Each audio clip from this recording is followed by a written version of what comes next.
سلامونه او احترامات. قدرمنو افسر افغان ما او نن در سره د یو داسې قدرتي سیمې په اړه باندې معلومات شریکوم چې هغه به ستاسو زړه او ذهن ته ښکلا وبخي.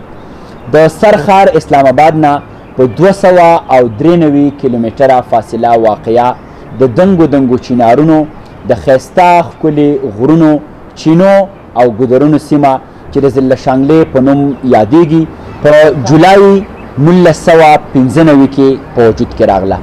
ضلع شانګله چې د اسلام آباد نه په 3.5 غنټو ډرایو باندې هم ښودل کېږي.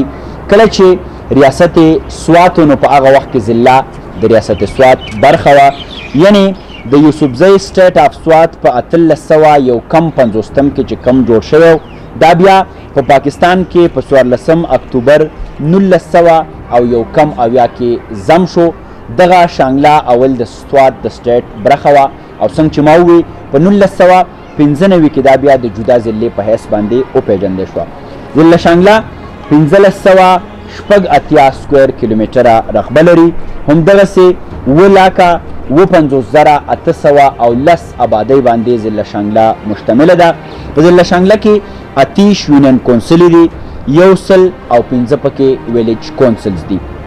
او همدغسې که موږ د ضلع شانګلې د پولو یا د سرحداتو خبره کوو، ضلع شانګله د مشرق د لارې د بټګرام سره ملاویږي، دغسې د شمال د لارې د کوهستان سره ملاویږي او دغسې د جنوب د لارې دا د بونیر چې کومه ضلع ده د هغې سره ملاویږي او بیا د مغرب نه ضلع شانګله د سوات سره پوله لري. همداراز تورغر کوم چې مخکې کالا ډاکه وه او بیا د 2010 نه وروستو هغه د ضلع په حیث باندې وپېژندل شوه. اوس زمونږ پوله د تورغر سره هم ده.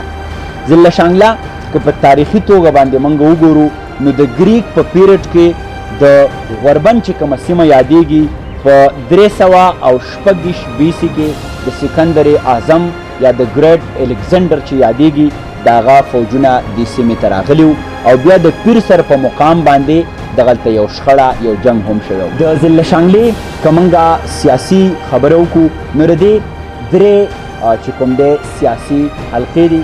2 حلقې د صوبایي اسمبلۍ دي او یوه حلقه چې ده هغه د قامي اسمبلۍ ده. د قامي اسمبلۍ ان 31 به مخکې یادېده کوم چې اوس ان 10 دی او مخکې به PF 80 کوم چې اوس PK 23 دی او PF 88 کوم چې اوس PK 24 دی. دا د ضلع شانګلې سیاسي حلقې دي. د ضلع شانګلې د سطح سمندر نه اوچتوالی د 2000 نه واخله تر د 3.5 میټره پورې دی. دا د سطح سمندر نه دغومره اوچته ده. بیا په ضلع شانګله کې چې د ټولو نه هایست پوینټ یا اوچت ځای چې دی هغه کوزګانشال دی.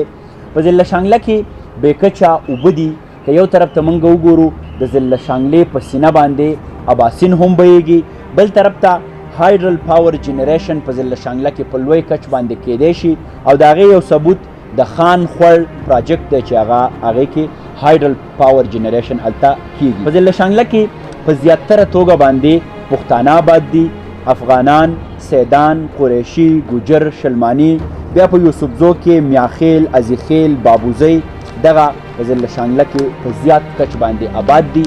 په ضلع شانګله کې په ماینارټیز کې کرسچن او د دې ترڅنګه هندوان هم د چکېسر خواوشا سیمو کې اوسېږي. دغسې که موږ د ضلع شانګلې د خلکو د زرعي معاش خبره وکړو نو په زیاتره توګه دلته دا اګریکلچر لینډ دی یا د کرکلي سیمه ده. خو بیا هم په ضلع شانګله کې یوه لویه آبادي چې ده هغه د کولې په مزدورۍ باندې بوخت ده او په دغه کې لوی ستونزې هم کله کله مخې ته راشي. په ضلع شانګله کې قدرتي وسایل هم ډیر دي.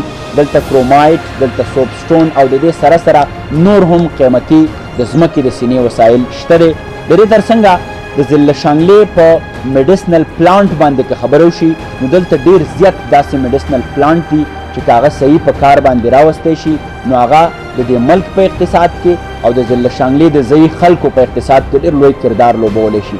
په ضلع شانګله کې په لوی کچ باندې قدرتي ځنګلات دي چې په هغې کې نختر، په هغې کې دیار، په هغې کې پیچ، په هغې کې چینار، په هغې کې کیکر، په هغې کې املوک او نور هم ډېرې زیاتې ونې کېدی شي. د ضلع شانګلې د ښایسته سیمو یا ټوریزم چې کوم سپاټ کېدی شي. په ضلع شانګله کې شانګله ټاپ په خپله باندې ډېر ښکلی مقام دی. د دې ترڅنګه که موږ بیا د کافر باندې خبره کوو، که موږ د تخمرا خان خبره کوو، که موږ د جبې د بادر سر د لیلونۍ د شاپور د دیدل کماچ د کابل ګرام د سیمې خبره کوو، دا هم د ضلع شانګلې په ښایسته ښایسته علاقو کې راځي او دغسې پیر سر په خپل ځای باندې هم د ضلع شانګلې یو ښایسته سیمه ګڼلی کېږي. که موږ د ضلع شانګلې د بنیادي بشري چې کوم حقونه دي یا د هیومن ډیولپمنټ انډیکس دی، بشري پرمختګ کچه چې کومه ده، نو په هغې کې ضلع شانګله د خیبر پښتونخوا په 2م نمبر وروستو پاتې ضلعو کې حسابیږي. دلته اوس هم انسانان د بنیادي بشري حقونو نه محرومه دي، که هغه د تعلیم په حوالې سره دي، که هغه د انفراسټرکچر په حوالې سره دي، که هغه د جاب یا د امپلایمنټ په حوالې سره دي. ضلع شانګله اوس هم ډېرې لوی محرومۍ لري. الف اعلان کم چې یو شخصي ارګنایزیشن دی، د هغې د یوې څېړنې تر مخه ضلع شانګله په پوره خیبر پښتونخوا کې په 30م نمبر باندې وروستو پاتې ضلع ده د تعلیم په مد کې. دغه د شانګلې د تعلیم حال دی. ضلع شانګله چې د نور پاکستان غوندې هغه هم 4 موسمونه لري. دغسې په ضلع شانګله کې په لاندې سیمو کې که هغه کابل ګرام ده، که هغه دیدل کماچ دی، که هغه پورن دی، که هغه الوچ دی، که هغه چوګا دی، دغلته ام کیدی شي، دغلته کیله کیدی شي، دغلته مالټه کیدی شي، دغلته پاپیته کیدی شي، او بیا په بره پرتو سیمو کې چې هغې کې لیلونۍ راځي، په هغې کې موږ سره الپورۍ راځي، په هغې کې موږ سره کوز الپورۍ، بیا شانګله ټاپ راځي. دغلته که سټرابري یا د دې سره تړلي نور دغسې څیزونه وشي نو هغه هم ډېر په ښه مقدار کې کیدی شي. ضلع شانګله چې یو طرف ته د قدرتي وسایلو نه په هر طرف باندې ډکه پکه ده، بل طرف ته ضلع شانګلې ته الله تعالی ډېر ښایسته 4 موسمونه بخښلي دي.